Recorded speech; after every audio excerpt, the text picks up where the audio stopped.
우리 옆에 계신 분들하고 한번 인사하겠습니다. 샬롬.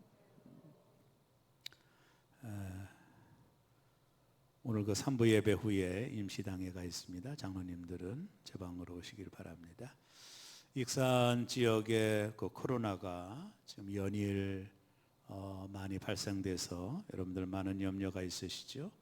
원광대 병원과 또 원광대학을 주변으로 해서 확진자가 다수 발생하고 있습니다.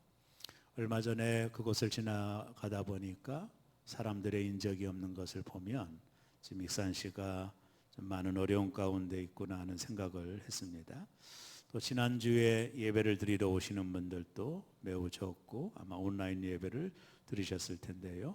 많은 사람들이 코로나로 인해 고통을 겪고 있습니다.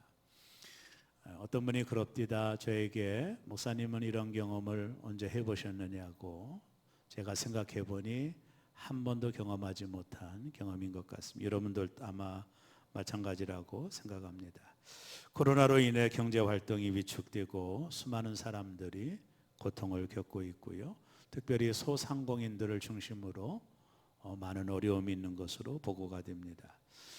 1년 가까이 코로나가 발생되므로 사람들에게 나타나는 두 가지 현상이 있다는 것을 발견하게 됐습니다.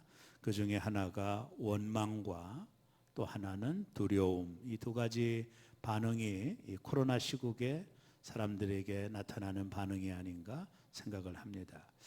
자신의 삶이 제한되자 끊임없이 원망과 불평을 우리가 표현하고 있죠. 지난 한 달 동안 마스크 착용 시비로 385건의 폭력 사태가 벌어졌다라고 하는 데이터를 본 적이 있습니다. 사람들이 많이 예민해져 있구나 하는 생각을 하고요. 자신 안에 있는 이 고통을 누군가에게 풀려는 경향들이 요즘 나타나고 있는 것 같습니다. 그 경향들이 원망과 불평을 통해 표출되고 있는 것이 아닌가. 다들 감정이 상해 있고 또 작은 자극에도 폭발하고 있는 우리의 심적인 모습들이 보이고 있는 것 같아요. 또한 코로나로 인해 많은 사람들이 두려움에 빠져 있습니다. 왜 사람들이 두려움을 느낄까요? 미래에 대한 불확실성 때문이죠. 한국 트라우마 스트레스 학회 보고에 의하면 국민 1천만 명을 대상으로 코로나19가 정신건강에 미치는 영향을 조사해 봤는데요. 가장 중요한 특징이 두려움으로 나타났습니다. 최근에 코로나가 발생되고 난 이후에 사람들 가운데 코로나 블루라고 하는 이야기를 들어보셨죠? 많은 사람들이 두려움에 빠져 있고 이 두려움이 디프레션이라고 하는 우울증으로 작용하고 있다는 보고를 본 적이 있습니다. 이 원망과 두려움은 코로나가 가져온 결과가 아닌가 이런 생각을 하게 되고 특히 사람들이 고난을 겪을 때 나타나는 반응이기도 합니다. 오늘 우리가 읽은 본문에 보면 이스라엘 백성들이 이제 애굽을 탈출하고 홍해를 건너게 되죠. 얼마나 놀라운 일입니까? 그래서 출애굽기 15장에 보면 홍해를 건너게 하신 하나님을 찬양하는 내용이 한 장 전체에 나오고 있고요. 그리고 나서 이들이 수르 광야에 들어갑니다. 이제 광야 생활이 시작된 것이죠. 거기에 들어가서 3일 길을 걸어갔지만 마실 물이 없었어요. 근데 이들 앞에 작은 우물 하나가 있었는데 사람들이 달려가서 물을 마실 때 물이 너무 썼습니다. 주경학자들에 의하면 유황물이 가미된 것이다 이렇게 말하거든요. 그래서 이들이 물을 먹자마자 물을 뱉어내면서 마라. 이게 무슨 말이냐면 쓰다 이렇게 표현을 한 겁니다. 이때 백성들의 반응이 출애굽기 15장 오늘 본문 24절에 기록이 되어 있는데 우리 다 같이 한번 읽어볼까요? 백성이 모세에게 원망하여 이르되 우리가 무엇을 마실까 하며 두 가지 반응이 한 절 가운데 나타나고 있죠. 하나는 원망입니다. 백성이 모세에게 원망하여 이르되 또 하나는 두려움이죠. 무엇을 마실까 이런 두려움이 그들에게 온 것 같아요. 이 광야에서 우리가 만나는 물이 다 이렇게 쓴 물이 아닐까 그런 두려움, 우리가 이 광야 생활을 어떻게 할 수 있을까 그런 두려움들이 그들에게 찾아온 것 같습니다. 이처럼 이스라엘 백성이 광야에서 고통을 만났을 때 그들에게 나타났던 최초의 반응이 두 가지인데 원망과 두려움이죠. 이들의 이 반응은 저들이 광야 생활 내내 그들에게 보였던 반응입니다. 광야 생활하는 동안에 이들은 항상 원망하고 또 항상 두려움 가운데 있었음을 볼 수 있죠. 자, 이때 모세가 어떤 행동을 하나요? 출애굽기 15장 25절에 보면 모세가 여호와께 부르짖었더니 여호와께서 그에게 한 나무를 가르치시니 그가 물에 던지니 물이 달게 되었더라. 거기서 여호와께서 그들을 위하여 법도와 율례를 정하시고 그들을 시험할세. 여기 보면 모세가 여호와께 부르짖었더니 이런 말이 나오죠. 아마 물이 써서 먹지 못하게 되자 사람들이 마음이 상한 것 같죠. 그 상한 마음을 모세에게 풀려고 했는데 아마 제가 볼 때 돌을 던져 모세를 죽이려고 하는 상황까지 가지 않았나. 너무 다급한 모세가 하나님께 부르짖었다. 다급한 상황을 보여주는 문장이라고 봅니다. 이때 하나님께서 모세에게 명령을 하십니다. 그 명령이 뭐냐면 한 나무를 가르쳐서 그 물가에 던지라. 그래서 모세가 순종하고 나무를 꺾어 물에 던졌더니 그 쓴 물이 달게 되는 역사가 일어나게 된 겁니다. 그 이후에 26절에 보면 이르시되 너희가 너희 하나님 나 여호와의 말을 들어 순종하고 내가 보기에 의를 행하며 내 계명에 귀를 기울이며 내 모든 규례를 지키면 내가 애굽 사람에게 내린 모든 질병 중 하나도 너희에게 내리지 아니하리니 나는 너희를 치료하는 여호와임이라. 여기 하나님의 닉네임이라고 합니다. 하나님의 이름이 기록이 되는데 나는 너희를 치료하는 여호와다. 이 말을 히브리어로 여호와 라파 이렇게 말을 합니다. 나는 너희를 치료하는 여호와다. 오늘 이 아침에 우리 하나님이 우리를 치료하는 여호와이심을 믿으시기를 주의 이름으로 축원합니다. 하나님은 치료자가 되신다. 어디에서 무엇에서 우리를 치료할까요? 시편 103편 3절에 보면 그가 내 모든 죄악을 사하시며 내 모든 병을 고치시며 내 모든 병을 고치신다.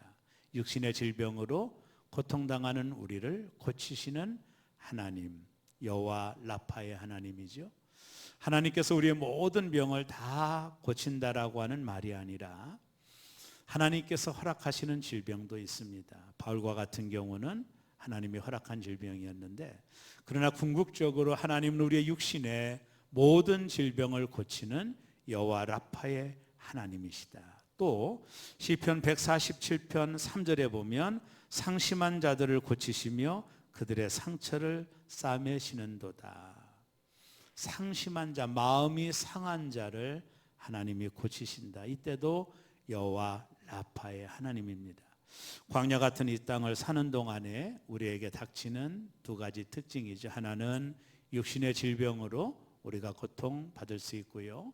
또 하나는 마음이 상하는 상처들을 저와 여러분이 겪을 수가 있는데 이때 하나님께서 우리를 치료하신다. 여호와 라파의 하나님, 오늘 그 하나님이 저와 여러분 가운데 믿어지는 역사가 있기를 주의 이름으로 축원합니다. 그러면 여호와 라파의 하나님은 구체적으로 우리를 어떤 상황에서 치료해 주실까요? 첫째는요, 원망할 수 있는 때입니다. 여러분 이 땅을 살다 보면 원망할 수밖에 없는 상황을 만나잖아요. 오늘 이스라엘 백성도 마찬가지입니다. 물을 발견했는데 그 물이 써서 먹지 못하니 그들의 입속에서 원망이 터져 나온 거예요. 물이 쓰다라고 하는 것은 고통을 의미합니다. 그것은 어찌 보면 상처를 가리키는 것이죠. 우리도 이 광야 같은 세상을 살면서 이 고통의 상처들을 저와 여러분들도 만날 수 있다는 것입니다. 사람들 때문에, 경제적인 어려움 때문에 이 땅을 사는 동안 우리도 이 쓴 상처들을 만나게 되는 거예요. 우리가 누군가에게 상처를 주기도 하고 우리가 누군가에게 상처를 받는, 그래서 우리의 마음이 상하게 되는 그런 일들을 광야 같은 세상 속에서 저와 여러분들이 겪게 되는 것입니다. 이로 인해 우리는 나도 모르게 원망을 쏟아낼 수 있죠. 이 원망이 바로 쓴물이라는 겁니다. 이 쓴물인 원망은 나 자신뿐만 아니라 주변 사람들에게도 고통을 주는 것이죠. 이 원망의 쓴물을 달게 만들 수 있는 것이 바로 하나님의 치유라는 거예요. 여호와 라파의 하나님, 원망할 수밖에 없는 그 상황 속에서 하나님이 우리를 치료하셔서 원망할 수 있는 상황 속에서 오히려 감사할 수 있고 하나님을 찬양할 수 있는 삶을 살도록 하시는 여호와 라파의 하나님이라는 겁니다. 자, 하나님께서 모세에게 한 나무를 꺾어 물에 던지라 명령하셨습니다. 모세가 그 나무를 꺾어 물에 던졌더니 그 물이 쓴물이 단물이 되는 역사가 일어났죠. 여기 한 나무라는 말을 주경학자들은 십자가를 상징한다라고 말합니다. 베드로전서 2장 24절에 보면 친히 나무에 달려 그 몸으로 우리 죄를 담당하셨으니 이는 우리로 죄에 대하여 죽고 의에 대하여 살게 하려 하심이라. 그가 채찍에 맞음으로 너희는 나음을 얻었나니 친히 나무에 달려 그 몸으로 우리 죄를 담당하셨다. 여기서 나오는 나무는 십자가를 의미하는 거예요. 나무에 달리신 예수 그리스도 때문에 우리는 죄에 대하여 죽고 의에 대하여 살게 된 것입니다. 죽을 수밖에 없는 인생을 구하기 위해 예수님이 십자가에 달려 죽으신 것이죠. 나무에 달려 돌아가신 것입니다. 바로 이 나무를 던졌더니 쓴물이 변하여 단물이 됐다라는 뜻입니다. 십자가는 우리의 상처를 치유합니다. 우리의 상한 마음을 치유하는 것이 오직 십자가입니다. 그래서 하나님은 라파의 하나님, 우리의 상한 마음을 치료하시는 하나님이시다.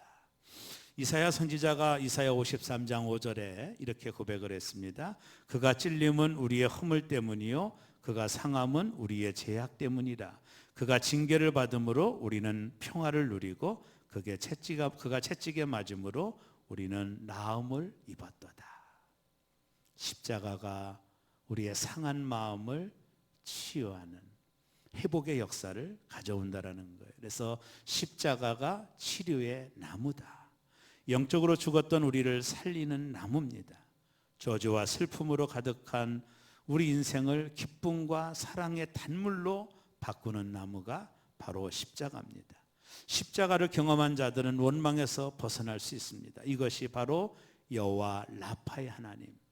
우리의 삶이 상하는 많은 원망의 상황들을 만날 때마다 하나님께서 이 원망의 때 오히려 감사할 수 있고 오히려 찬양할 수 있는 삶을 살아가는 것은 여호와 라파의 하나님이 우리에게 계시기 때문입니다. 제가 한참 전에 유석경 전도사님에 대한 이야기를 드린 적이 있습니다. 이분은요 대장암 말기 판정을 받은 전도사님이십니다. 병원에서 많이 살아야 3개월, 수술하면 6개월을 산다라는 판정을 받고 수술을 포기하고 살아있는 동안 복음을 전하겠다라고 하나님께 서원하고 전국을 다니며 복음을 전했던 전도사님이십니다. 사람들이 전도사님을 만날 때마다 이렇게 물었다고 해요. 전도사님은 하나님을 원망하지 않느냐고. 하나님을 원망하지 않느냐고. 그때 전도사님은 나는 하나님을 원망하지 않습니다. 이런 고백을 했다고 그래요.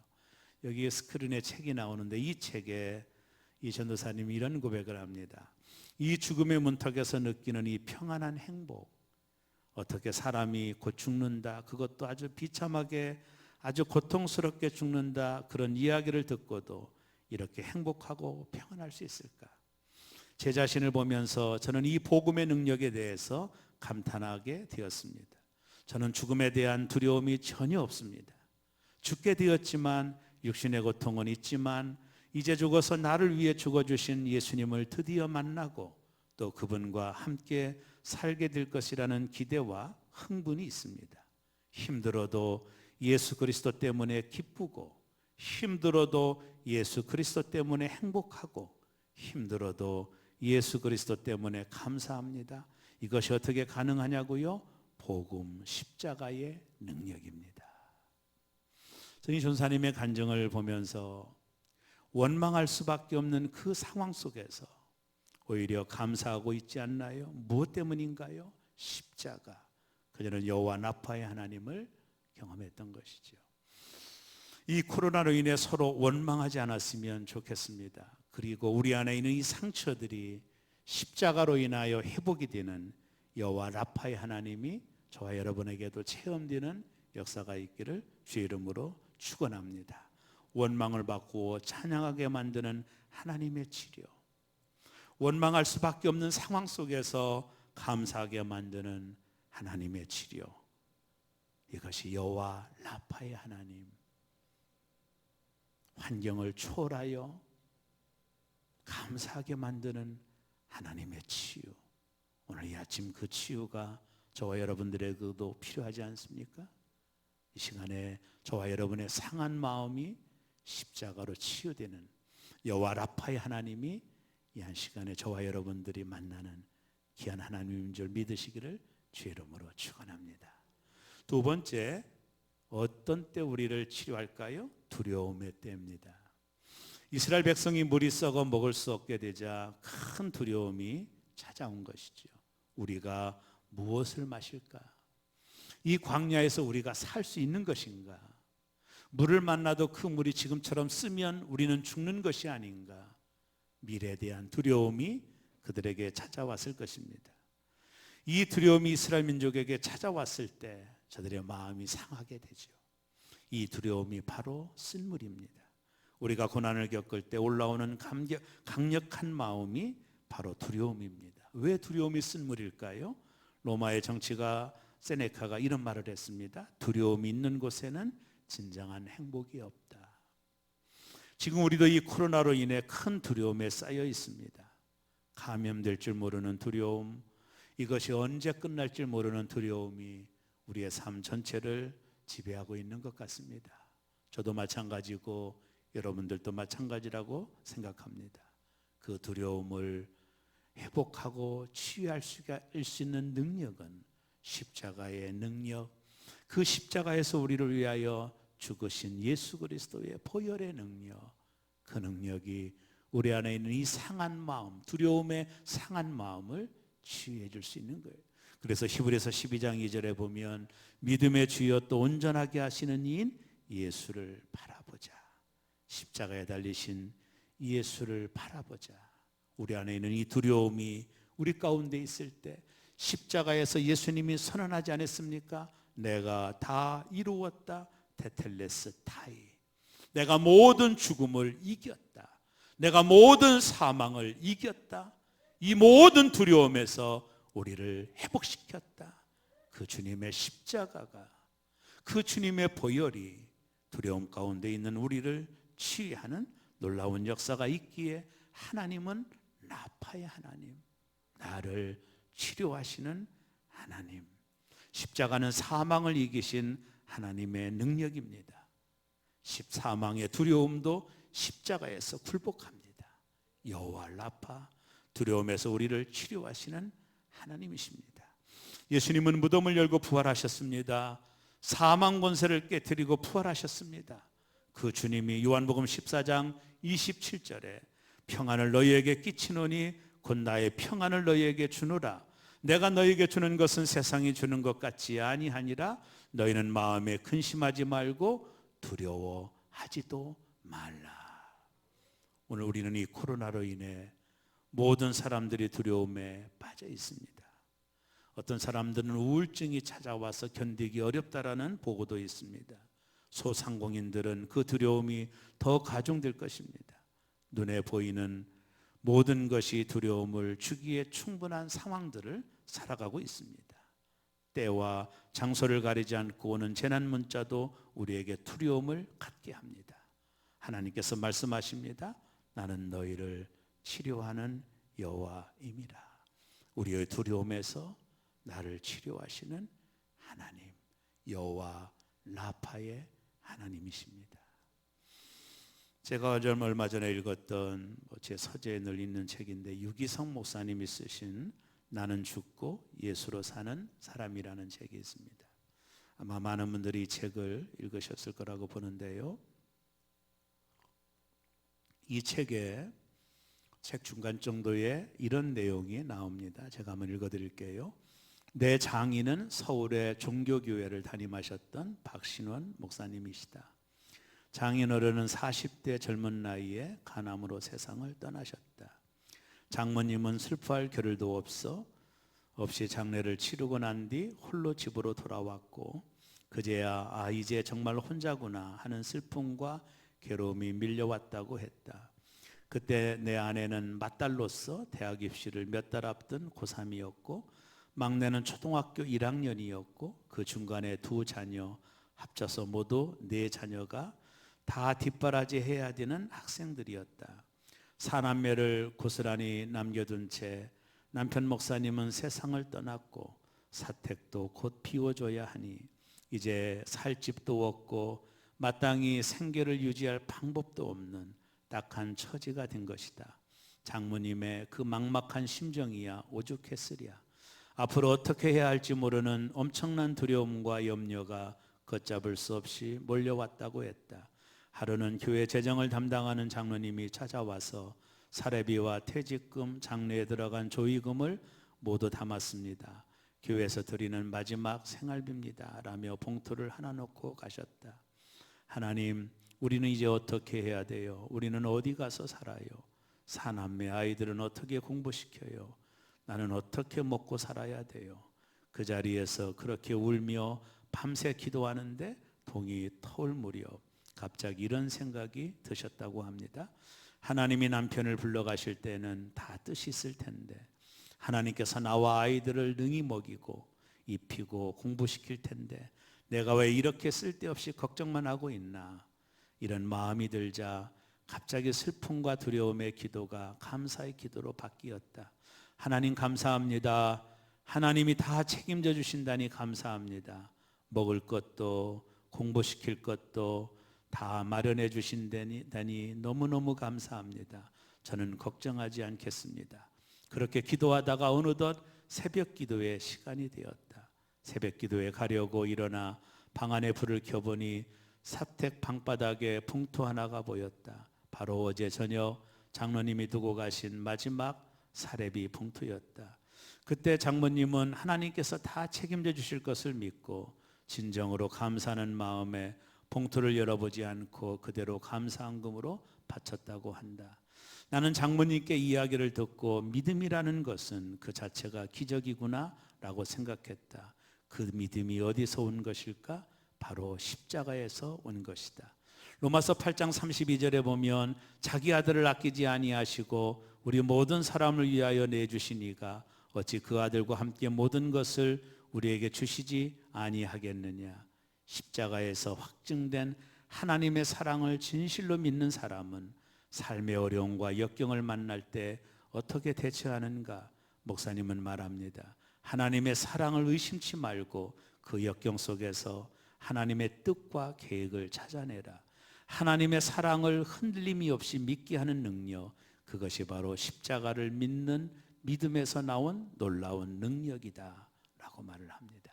사랑하는 성도 여러분, 남편 목사님 세상 떠나고 홀로 남은 사남매, 얼마나 앞이 캄캄하고 두려웠을까요? 살 집도 없고 이 사남매를 키울 그런 상황들이 얼마나 두려웠을까요? 그러나 사모님이 여호와 라파의 하나님을 만난 것이죠. 모든 두려움을 하나님께 맡기고 자녀들을 잘 양육하셔서 그 큰딸은 유기성 목사님의 사모님이 되셨으니 여호와 라파의 하나님, 우리를 치료하시는 하나님을 사모님이 경험하게 되신 것이죠. 사랑하는 새롬의 성도 여러분, 온라인으로 이 예배를 드리고 있는 나의 사랑하는 지체 여러분, 오늘 하나님은 나를 치료하는 하나님, 여호와 라파의 하나님, 상한 마음을 치유하시는 하나님, 밤잠 못 이루는 우리의 아픈 마음을 고치는 하나님, 우리 모두 오늘 그 여호와 라파의 하나님, 그 하나님을 저와 여러분들이 오늘 이 아침에 경험하는 귀한 시간 되기를 주의 이름으로 축원합니다.